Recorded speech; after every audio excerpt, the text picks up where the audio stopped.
Okay, good afternoon, everyone. Thanks very much for joining us today. My name's Vivian, and I'm here with my colleague Emma Diffley. We're from the Geoservices support team at EDINA, who run the Digimap collections. So we're going to take you through our historic Digimap webinar today. We're just going to jump right in and start taking you through our content. So please use the chat as we're going along. And if people would like to use their mics at the end of the session for questions, that's absolutely fine. Excuse me while I just admit these people to the session.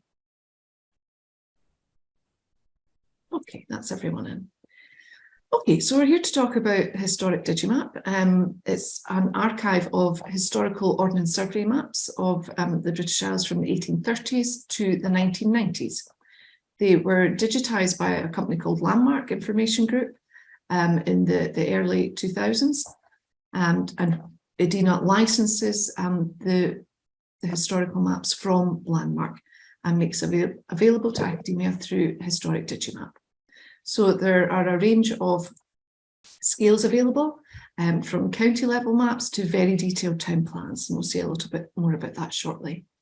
There are two key applications in historic Digimap: historic Rome, which is the image that you can see now, and that allows you to view and print your maps by selecting a decade. You zoom in and out of the different scales and select decades until you find the location and map that's of interest to you. And there are other tools available in historic Rome. You can add your own drawings, import your own data, measure features, and compare two maps, for example. So we will be giving you a little demo of historic Rome later in the session.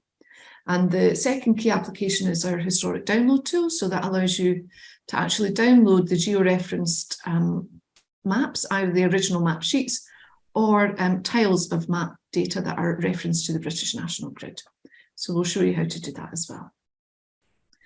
So a bit more detail about the historic maps that we actually have available in historic Digimap. There are three what we call map series. So we have the town plan maps. These are the most detailed maps available via historic Digimap. And these are at three different scales, the most detailed being 1 to 500. Those date from the 1840s up to the 1930s. They're only for towns of a specific population. I'll tell you more about that in a moment.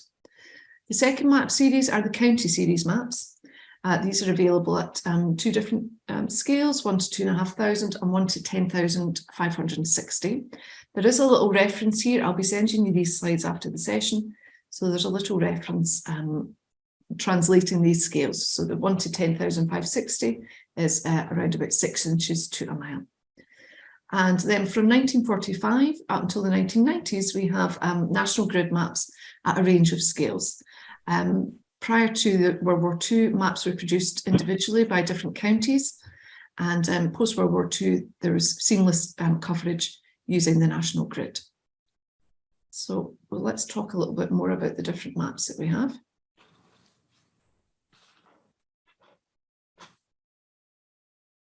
Excuse me, I'm just removing some of these Zoom windows from my screen.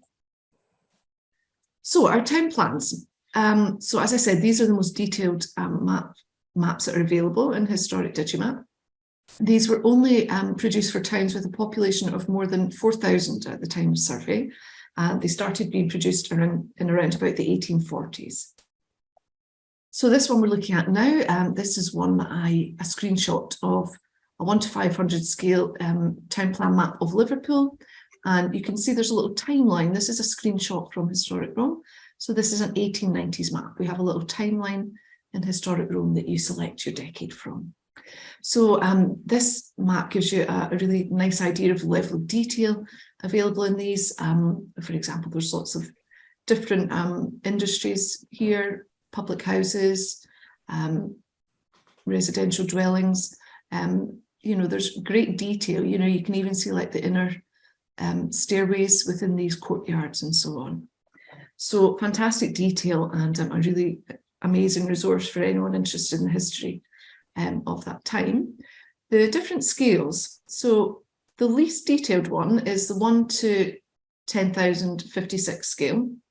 That's around about 50 inches to a mile or 25. I'm not sure if you can correct me on that, Emma. But essentially this scale was not yet. designed, yeah, this was a scale which they were originally produced at in the 1840s and 1850s. And that was, 10 times as detailed as the county series maps that were being produced at the time. But then it was felt, particularly in many urban areas, that more detailed mapping was required, particularly in relation to public health issues at the time.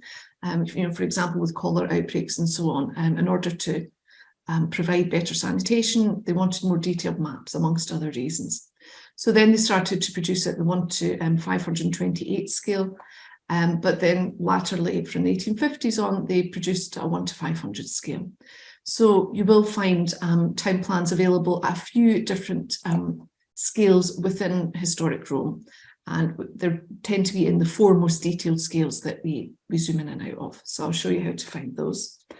And there is a full listing of all the towns and cities on our help pages. I've provided the link here. So if you want to find out if there's a particular map for your town or city, you can check there. So the county series mapping, again, I mentioned these are at 2 scales. This particular one that I've printed here is of Maidstone. This is a 6-inch to a mile map of Maidstone from the 1890s. So you can see there's, really good detail on here. We've got the River Medway running through. You can see Her Majesty's Prison there, Vintner's Quarry over here. Really gives you a good idea of the kind of industry and scale of the town at that time. As I mentioned earlier, these were superseded by the national grid after World War II. And these were produced by county surveyors, which poses a couple of issues when we're looking at these maps in historic Rome. So the fact that they were produced by individual surveyors means that occasionally there were areas of overlap where surveyors would map slightly across their county boundary. So we do have a little overlapping map selection tool within historic Rome to help you deal with that if and when it does occur. This one I've got here is a nice example. This is an area that Emma's very familiar with and provided for this session.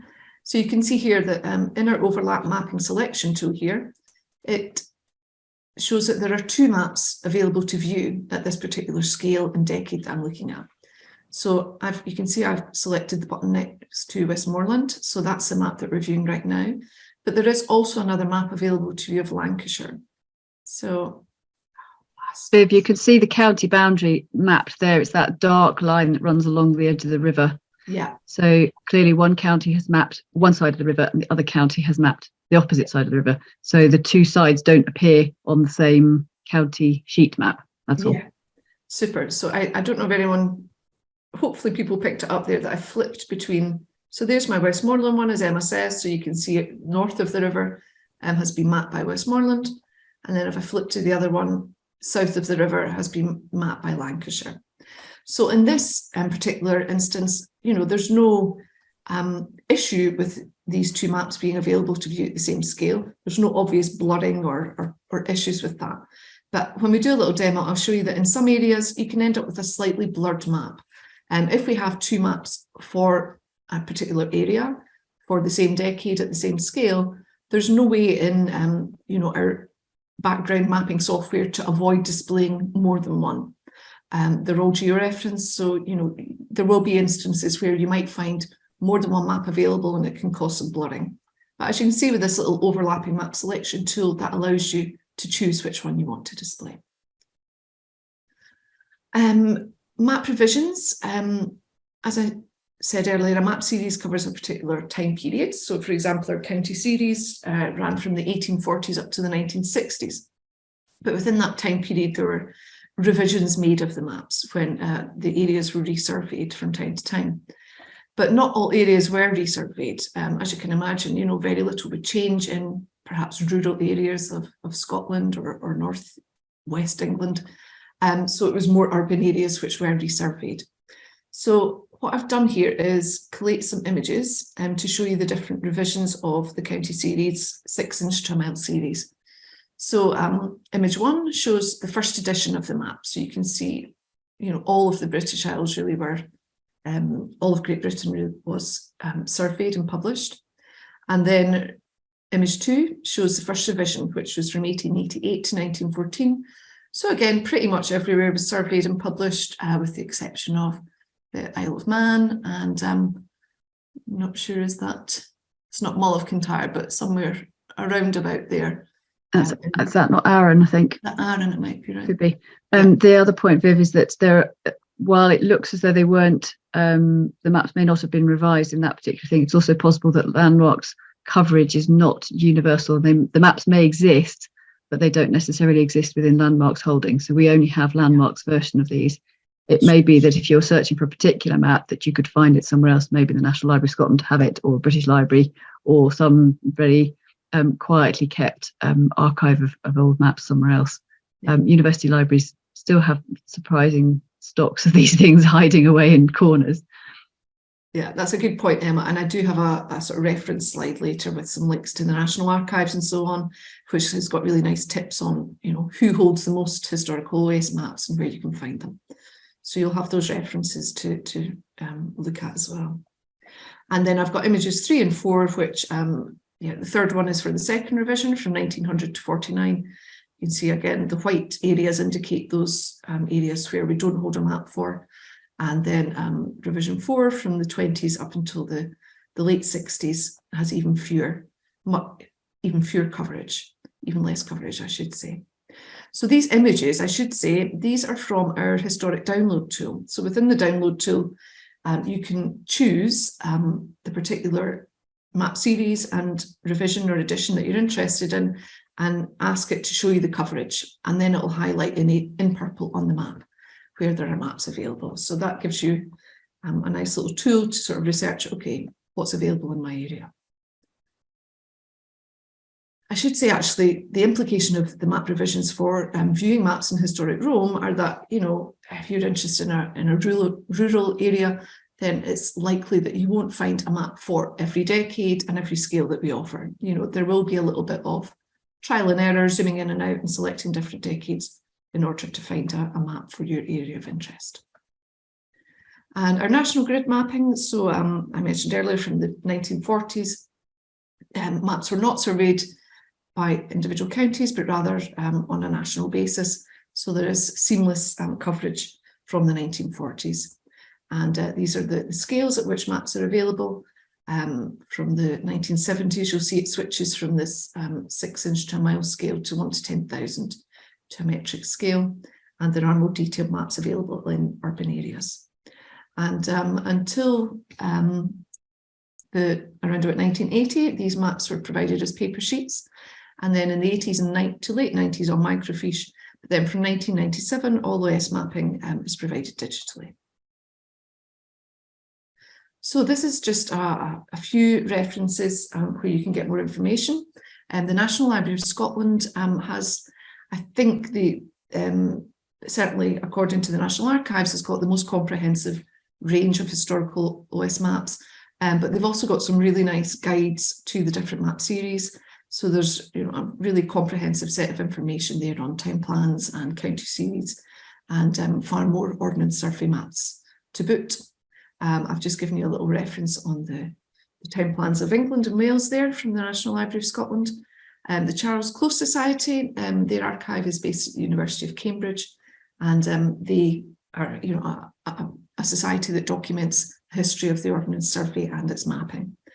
So there's a link to a brief history, a PDF there, if you're interested in reading that.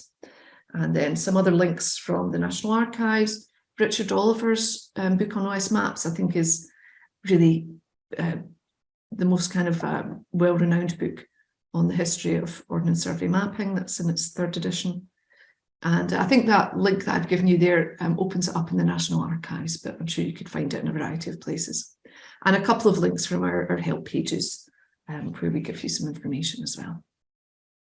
So just a few things about historic Rome before we have a little demo and have a look at it. So I mentioned earlier, historic Rome allows you to view, annotate and print the historical Ordnance Survey maps. If you've used any of our Rome mappers, you'll be familiar with how they work, but you've got your map window On the right here, you've got some tools on the left-hand side and some other tools on the top toolbar here. So tools that are unique to the historic Rome are, well, essentially the timeline. And this timeline along the top allows you to select a decade and view a map for that decade. So we've got a map of Margate here from the 1950s. I've highlighted on the top here, there's a little information button. So within historic Rome, you select that information tool and select anywhere on your map. And then this box pops up, which tells you more about what you're looking at. So you can see what I'm looking at here is a national grid map of a scale of 1 to 1250. And the year surveyed is not there. And does it say year published 1955? Yeah. My captions are covering over my images at points here. So that's what the information tool can help you with. It can give you more information about your map. For a lot of the England and Wales maps, we don't have the year of survey. It wasn't captured at the time of digitisation, but we have worked with other people who hold some of these maps, such as the National Library of Scotland, to try and fill in as many gaps with that information as we've been able to do. And you can also compare two maps. There's a little 2-up button there, and that means you can compare maps for an area for 2 different decades. There's also drawing tools and measurement tools here. The drawing tools would allow you to import your own data. I'll try and import something later and show you how that works. You can measure map features as well. And all the other standard tools available in other Romes are here, such as My Maps. You can save your map and you can print your map here too. So that's just an example of comparing 2 maps of Glasgow, one from the 1860s and then one from the 1960s. Just northeast Glasgow there, showing how that's developed. And yeah, this is just an image to show you how this can work with these overlapping maps. So in London, for example, at this scale, hopefully you can see this in this overlapping map selection area on the left here, that there are lots of different county maps available there. And in the next image, I've selected to see the Middlesex one, and you can see the map's a lot less blurred. There are multiple maps sitting on top of each other. You will encounter this message quite often as you go through historic Rome, browsing for a particular area, that there are no historic maps available. Because of the map revisions, there just won't be a map available for every area at every decade and scale. And as you zoom in and out, Rome remembers your decades. So when I first start using Rome in a session, it shows me a map, the earliest possible map that is available. But then as I zoom in and out, it'll remember that I was looking at the 1860s. So you have to then keep your eye on the timeline to say, oh, okay, 1910s is highlighted. That means there's a map available now for me to view. Yeah, so it's really a little bit of trial and error, switching decade and or zooming in and out in order to find a map.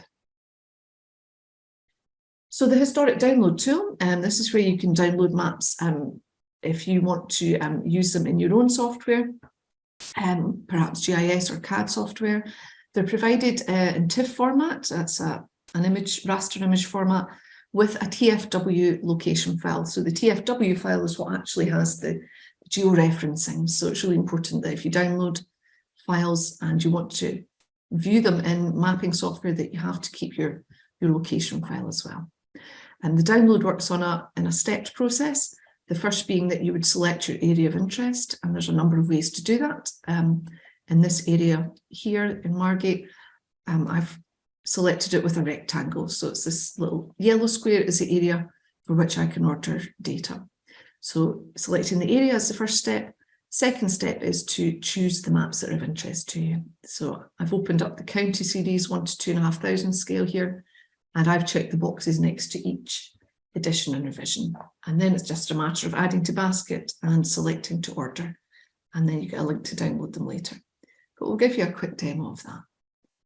And just before we start our demo, just a reminder that the maps are licensed for educational use only, and that you do have to acknowledge the maps that you use, whether you use them online or in an article or in print. And all the maps that you print from Rome will have an acknowledgement statement already printed on them. But I'll send you a link to the acknowledgement statements help page later when we follow up, just so you've got that too. And if you're ever in any doubt, of course, whether you can use your map for the purpose that you want to use it for, please just do get in touch and we will find out for you. So I'm going to, hopefully people can see my screen. Emma, can you confirm that you can see my browser now? Yes, I can see your browser. All good. Okay, great. So I'm going to just give you a little demo. I've got a couple of ideas of locations, but if people have particular areas they'd like us to look at, please just pop those in the chat and we'll do our best to be flexible and show you something that's of interest to you. Okay, so I mentioned I've selected historic collection here, so you can see I've got 3 buttons here: historic Rome, download, and web services. The web services essentially is a web map service, and you can take the link that's available here, copy it, and then use it in your software. If you're using something like ArcGIS or QGIS, you can paste that link into your software, and that will allow you to stream the historical mapping images into your software. So that can be a really efficient way to work with the data if you just would like it in the backdrop of your own project. So, but we're going to look at historic Rome. So I've already shown you an image of this, but essentially this is our map window, our timeline along the top, and we'll have a look at some of the different tools as we go along. So there's a little, sorry, Emma. So good. I was going to say you've got lots of place names to search from if you're looking for some. Okay, good stuff. Chichester, Colchester, Portsmouth, Isla, Stratford-upon-Avon, Shotwick and the Wirral.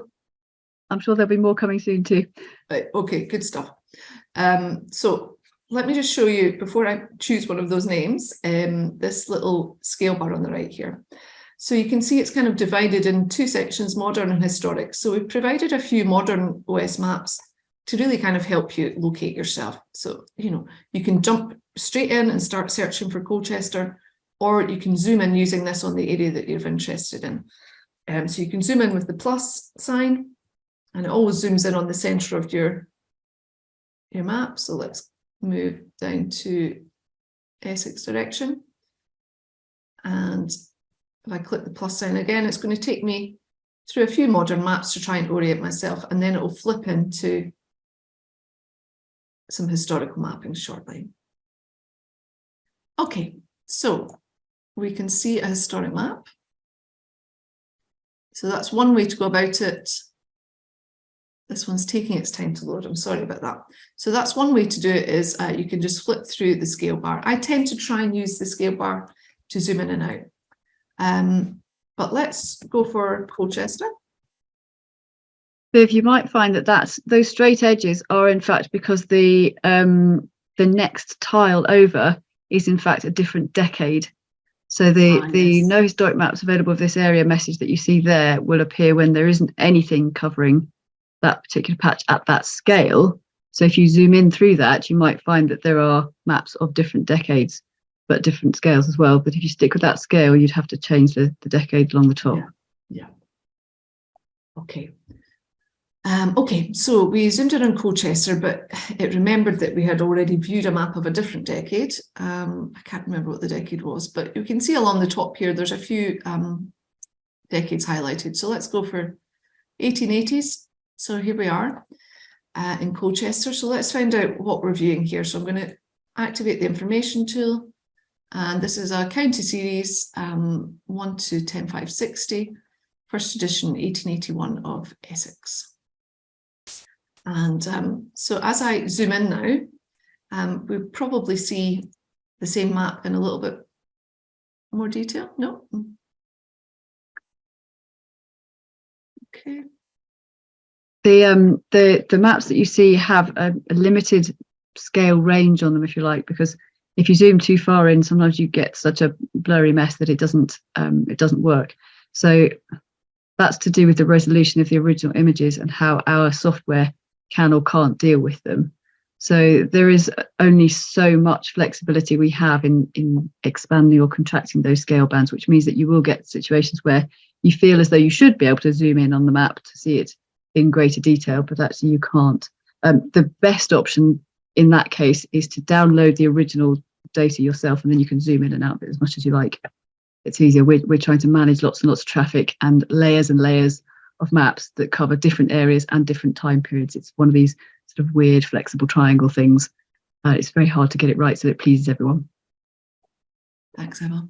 So I'm going to zoom in a bit more, and I think I may well find that this one, I don't know, I can get another scale level on this one. But as I zoom in, I suspect it's going to tell me there's nothing available soon. And then it'll be a matter of, okay, Colchester is a decent size, so I should be able to find a town plan. So there's nothing there. Okay, this is a good example actually, because it's now saying there's nothing available pre-1950s. But I think if I zoom in again, I should be able to find a town plan, a 1 to 500 town plan. Here we are, yeah. So you will often find that. Let me zoom back out another couple of times to try and illustrate my point. So I'm now pretty far in on this scale bar here. I'm near the top of the notches and there's nothing there. So, you know, you might think, oh God, right, there's nothing now until National Grid Maps of the 1950s. But do always keep zooming in. Because the town plans, 1 to 500 and 1 to 528, are at the top 2 or 3 levels. So don't think all is lost. Keep zooming in, and you know, if it's a town of a reasonable size, then you will find something. So here we are, somewhere in central Colchester, a soldier's home, Bath Hotel, St Botolph's Priory. I'm probably pronouncing that wrong, sorry. Okay, and let's just use our information tool to confirm that, yeah, this is an 1876 town plan, 1 to 500 scale of Colchester. So that, I think, shows us how we can keep zooming in to find the town plan maps. Why don't I, where were some of the other places? Was it Portsmouth, did someone say? Portsmouth, Chichester, Isla. Okay. All right, so here is Portsmouth. And I'm not particularly familiar with Portsmouth, actually. Is that, oh yeah, it's where you've got Gosport across the way, isn't it? Yeah. Yeah, I used to work with someone from Gosport. So let's try a 2-up map here. And okay, so on the left, we're viewing an 1870s map. Let's try a 1940s one. Here. Or a 1960s one. Okay, so I think the 2-up view is quite handy for just kind of, you know, at this scale for seeing the sort of urban expansion of areas. I'm not sure what else I can show about Portsmouth. You could show something post-war, Viv. Mm-hmm. Portsmouth, of course, suffered terribly from wartime bombing, so you might see some fairly significant changes in the mapping between pre and post-war. Okay, so I've got 1910s on the left there, and then there are often interesting changes in the style of the maps as well. So remembering that if they were mapped by individual county people, then you sometimes find that the originals that that Landmark got hold of to scan are of different styles. So sometimes the inking is much blacker or thicker, and sometimes it's paler. Sometimes that depends on just the quality of the original map rather than anything the surveyors did differently. But there is variation, quite a lot of variation between them. I suppose that's the local government control level or something. okay. And this is another example, I think, of me thinking there's nothing available, but if I zoomed in a bit further, I'll find some town plan maps. But nothing post-war for that scale. Now, one thing I would like to show people is what I'm doing now is I'm on the 2-up view and I've got 1870s on the left and a contemporary map on the right. So we do have some users who have said, actually, the contemporary mapping that you're showing, you know, it just isn't detailed enough. And we do get that. And this is the Ordnance Survey open data that is provided. So that's data open mapping that's available to anyone. And the Ordnance Survey provide it free of charge. But of course, as you can see, it's not giving you building outlines in order to make a comparison. So I'm going to flip out of this 2-up view now and show you a little way around that.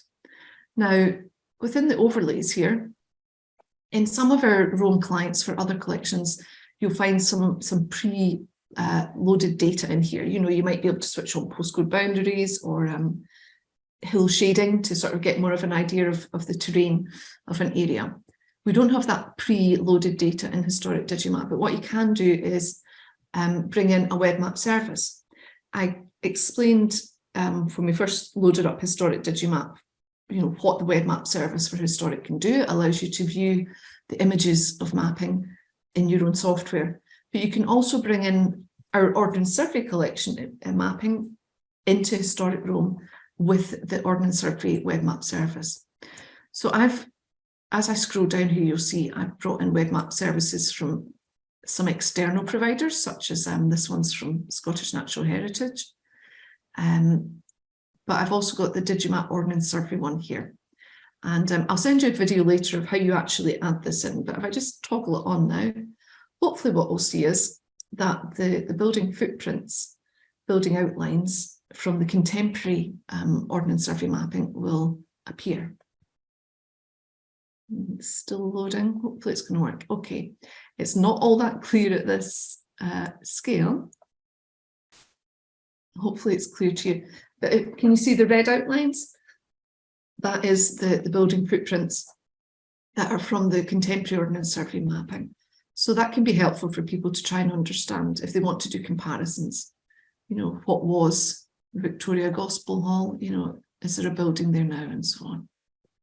So that's how you can do a more accurate comparison with contemporary mapping, is by bringing in the OS Web Map service. But I'll make a little note to send you a video showing you how to do that, if that's of interest. Viv, yeah. Could you show the little cloud button at the top? So how to download the data for the area that you're looking at? Yeah, absolutely. So this won't automatically select the data, but it will automatically select the area that you're looking at in the download tool. But that will maybe come for your next section. Yeah, definitely. I'll save that for the next section. Why don't we have a look now at the drawing tools? I'll go to Isla.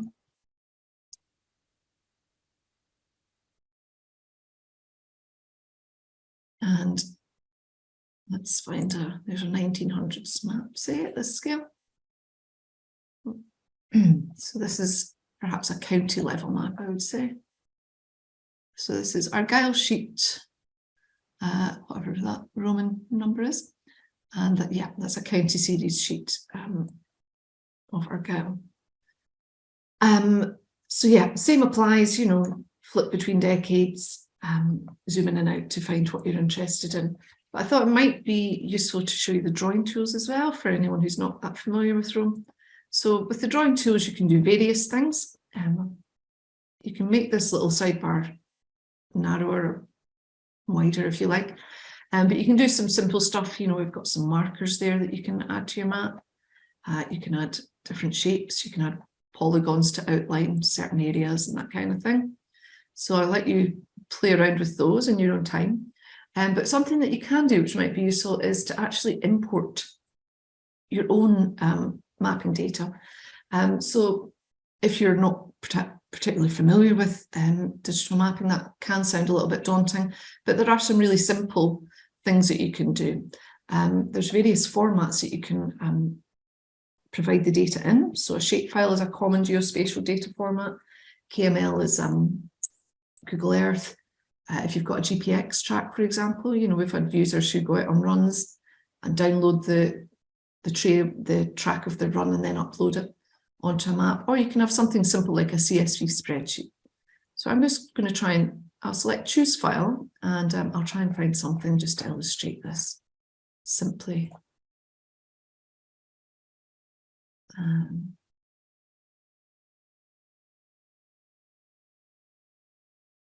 Okay, so what I've chosen is, this just happens to be the file that I found, but this is a file of wind farm locations in Scotland. So it's not marking any on Isla, but that's just an example of how, you know, you can find data online and import it and view it on your map, or you might have your own data that you can create For example, I created a file a few years ago of World War II bomb sites in Liverpool city centre. And that was just a very simple spreadsheet, which had, the name of the site and then column with the easting and northing, or sometimes you can just have a column with the postcode in. So if you just want to create a simple map with a few locations displayed on it, and you've got those in a spreadsheet format, you can import them and view them on your historic maps. So I think those are the main features we need to show you. We've not got that much time left, so let's zoom in on Isla again. And let's say we're interested in Port Ellen here.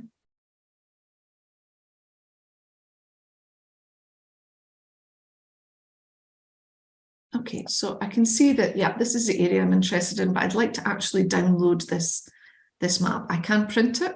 I can use this print option here if I pull that up and I give it a title and select the format. So it can either be PDF or PNG or JPEG image format. And it can be from A4, A5 right up to A0. So you can select the size and the orientation, whether it's portrait or landscape and so on. And that generates a print file for you. And you can choose to have national grid lines around the outside. But if you actually want, some people might want the whole map sheet, and they might want to use this in GIS software, in which case the download is the better option for you. So on the top here, we've got a little cloud button with an arrow. So that says use this area in data download. So if I select that, it opens the historic data download in a new tab of my browser. And then it's highlighted all of that Port Ellen area and surrounding area for me. So I've, taken the first step and I've identified the area that I'm interested in. The next step is to select data products. So on the left here, and marked in blue, are all the different map series. So let's say, for example, we're interested in county series. Actually, I'm going to open the town plans because I suspect there won't be any town plans here, and this illustrates the availability grid. So in the town plans, it's saying, okay, first edition, second, third edition, and so on. But that little grid there, that's what you click on to find out what maps are available. So let's actually, to make this, I've deleted my selected area, and let's zoom out a couple of times so we can see a bit more of the west of Scotland. Okay, so you see these purple areas, these are the ones, I've still got this availability grid on for the town plans first edition. So you can see for Glasgow, Paisley, Hamilton, Kilmarnock, Irvine, there are town plans available. That's what the grid does, it just highlights those for you. I can do the same for the county series 1 to 2,500. Let's pan back over to Isla. And yeah, so at that scale, there's a lot more maps available. So I'm going to quickly just highlight my area of Isla that I'm interested in. And then it's a matter of ticking the boxes of the maps that you're interested in. So I tried to select the first edition, but it said, actually, no, you've got too much of that in your basket. We do have a limit of how much you can take in one order, just for efficiency, so that we can process as many orders for as many users as possible. So what I'd have to do at this point is select a smaller area. So let's just select this area here and then tick the box. So that's fine. You can see I've got 16 out of 20 tiles available. So let's say I'm really interested in how those maps have changed over the years. So I want to tick all the boxes in this one. And there's nothing available for the second revision or the third revision because it's a more rural area, so it wouldn't have been resurveyed at that time. So you can just go down all of the different series, open up these boxes and select what you're interested in. And then add to basket. And it's a matter of ordering it. There aren't so many options in the basket for the historic download, but the main option is that you select either the original map sheet as it was published by the Ordnance Survey, so you get the whole sheet, or you can say, no, I just want the national grid tiles, and then you just get for that particular area of the national grid that you have selected on your map. So I'll say original sheets for each of these. And then I just request download and I'm sent a link to download that once it's ready. Viv, can I chip in for one of our participants who's asked a question about how to download all the decades for a particular area? I think to extend what you've already said, you choose your area like this, and then you can go down the list and check as many boxes as you think you need for the different dates and so on. You can tell whether there is any data available for the area you've selected, because those numbers there next to the little availability grid will tell you if there is any data. If it says 0, there's not much point in checking the box because you won't get any data for those dates. But if you want everything that's available for that particular area, you can just go down and check all the boxes. It does give you that little message. If there's nothing available, it'll jump up and tell you. But yeah, as Emma said, I would just go down and tick every one, nothing in that one. You just have to keep going. There's no take all button. It is a matter of selecting everything. I don't know if it's worth pointing out, Emma, about the historic original map sheets, that when they were digitised, the marginalia wasn't captured. Yes, that's why for some that so all the, if you think about a map that you get from the Ordnance Survey, a paper map, there's information around the outside of the map. But unfortunately, in scanning, that wasn't captured. So that's why for some of the map series, we've gone through a process of later filling in things like survey dates and publication dates. Yes, originally we didn't have any of that information. We acquired that from the National Library for Scotland, I think, who had a more comprehensive list. We had to go back and retrofit it in order to establish which decade, or which date the survey was done and which date the publication was actually published. So I think there are some where we only have one of those pieces of information. It's not universal. It's a shame that Landmark didn't capture it at the time, but this goes back to what I put in the chat earlier about how the maps were originally scanned for a very specific purpose, and the marginalia was not required for that purpose, so they didn't capture it. We are now using the data for a purpose that was never intended for, and therefore sometimes it can be a bit frustrating, particularly when it comes to things like the scan resolution and the marginalia that's missing. Question, are those downloads chargeable? No, if you have a subscription to Digimap and you are registered as a registered user at a subscribing institution, then no, this is free at the point of use.